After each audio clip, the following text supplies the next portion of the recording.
नमस्कार, आपके साथ मैं हूं सबीना तामंग देशमुख। हमास इजराइल महायुद्ध की ग्राउंड जीरो से रिपोर्टिंग यहां पर आपके सामने है। जाबाज रिपोर्टिंग के जरिए हम आप तक पहुंचा रहे हैं हर वो तस्वीर, वो सटीक खबर जिसका आज सभी तक पहुंचना बेहद जरूरी भी हो जाता है, क्योंकि एक सबसे बड़ी वैश्विक चुनौती और समस्या है। हमास के लड़ाकों ने 7 अक्टूबर को इजराइल पर किस तरह से हमला कर दिया था, उसकी खबर जैसे ही सामने आई, एक महाहलचल, महातूफान पूरे विश्व में मच गया।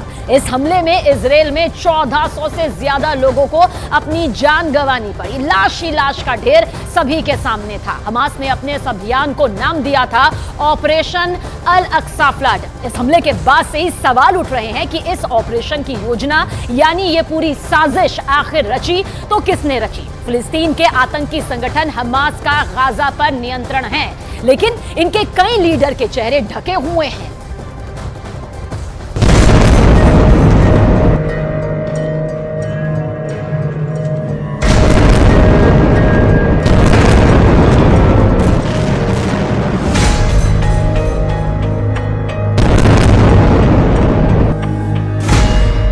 कौन है वो जिसने इजराइल में कोहराम मचाया?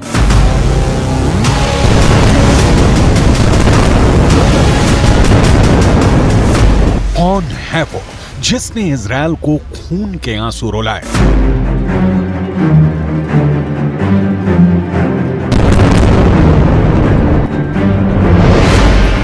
कौन है वो जो हमास को चलाता और कंट्रोल करता है?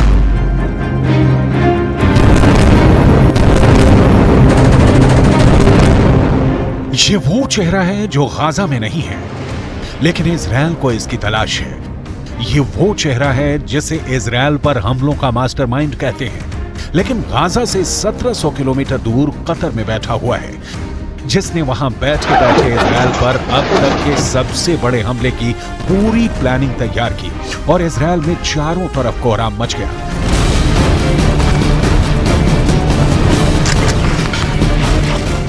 7 अक्टूबर की सुबह इजराइल पर हमास ने रॉकेट की बरसात कर दी।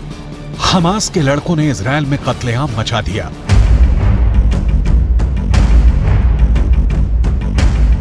और ठीक उसी समय एक और दावा किया गया।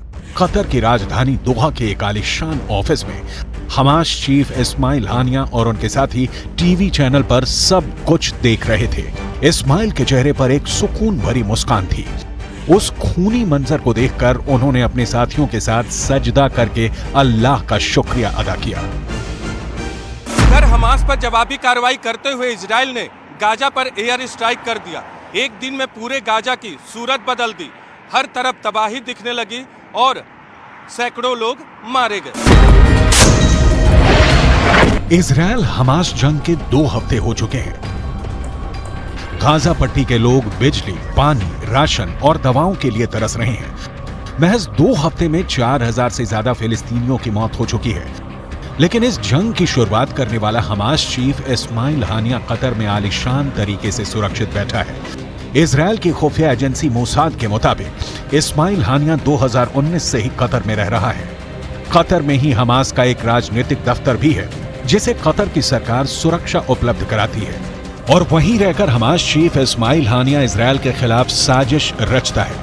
मतलब ये कि इजराइल से अपनी जान बचाने के लिए वो खुद तो कतर में है, लेकिन जिनके बूते उसने गाजा में अपनी सत्ता बनाई, उन्हें मरने के लिए छोड़ दिया है। इस्माइल हानिया का जन्म 29 जनवरी 1962 को गाजा पट्टी के एक रिफ्यूजी कैंप में एक मछुआरे के घर हुआ था। रिफ्यूजी कैंप में ही उसने शुरुआती पढ़ाई की थी और 1983 में गाजा के इस्लामिक यूनिवर्सिटी से हानिया ने ग्रेजुएशन किया। और इसके बाद से ही वो हमास के साथ जुड़ गया। इस्माइल हानिया के लाइफ का सबसे बड़ा टर्निंग पॉइंट तब आया जब उन्हें उस वक्त के हमास चीफ शेख अहमद यासीन का सेक्रेटरी अपॉइंट किया गया। अपने तेज दिमाग से उसने यासीन को प्रभावित किया। यासीन उस पर आंख मूंद कर भरोसा करने लगा।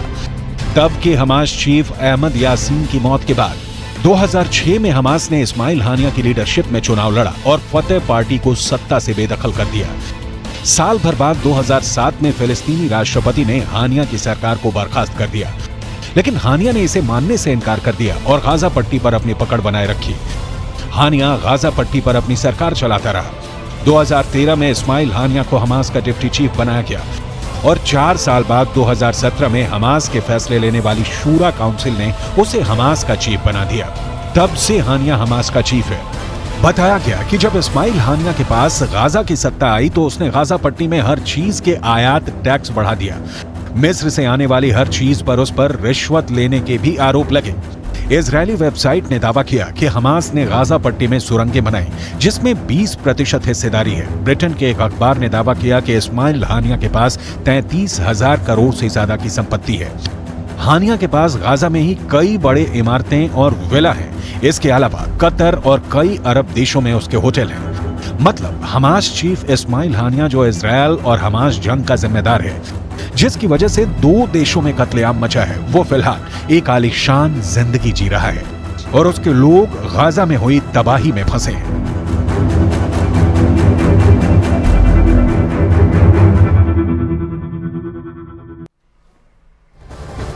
इसमें कोई शक नहीं, कोई दो राय नहीं कि जब भी कोई युद्ध होता है तो चाहे युद्ध करने वाला हो या फिर सहने वाला हो, दोनों ही की नुकसान यहां झेलना पड़ता है और कुछ यही तस्वीर सामने आ रही है। बहरहाल आगे और जानकारी आप तक पहुंचाते हैं। इजरायल ने गाजा में घुसने की तैयारी भले ही पूरी कर ली हो, लेकिन गाजा में घुसने से बार बार डर रहा है, खौफ खा रहा है। एक दावा किया गया कि इजरायल जैसे ही टैंक लेकर गाजा में दाखिल हुआ, हमास ने उसके टैंक को उड़ा दिया। आपको जानकारी देते हैं कि इजरायल ग्राउंड ऑपरेशन में आखिर देरी क्यों कर रहा है, ये डिटेल आपके सामने है। दरअसल अमेरिका को ये डर है कि अगर इजरायल ने गाजा में ग्राउंड ऑपरेशन शुरू किया तो हमास बंधक बनाए गए नागरिकों का खात्मा कर देगा, उन्हें मार देगा। अमेरिका पहले ही इजरायल को आगाह कर चुका है कि अगर इजरायल गाजा में घुसा तो जंग लंबी चल सकती है, यानी इतनी जल्दी इसका खात्मा नहीं हो सकता, क्योंकि गाजा की सुरंगों में इजरायल के सैनिक बुरी तरह फंस सकते हैं। और यही वजह है कि इजरायल की खुफिया एजेंसी अभी गाजा में हमास के हर ठिकानों की जानकारी जुटा रही है, यानी कि चुन चुन कर नजर यहां पर है। एक बड़ी वजह यह है कि अगर इजरायल गाजा में घुसा तो लेबनान के फ्रंट पर हिजबुल्लाह अपने हमले और भी ज्यादा खौफनाक कर सकता है, तेज कर सकता है।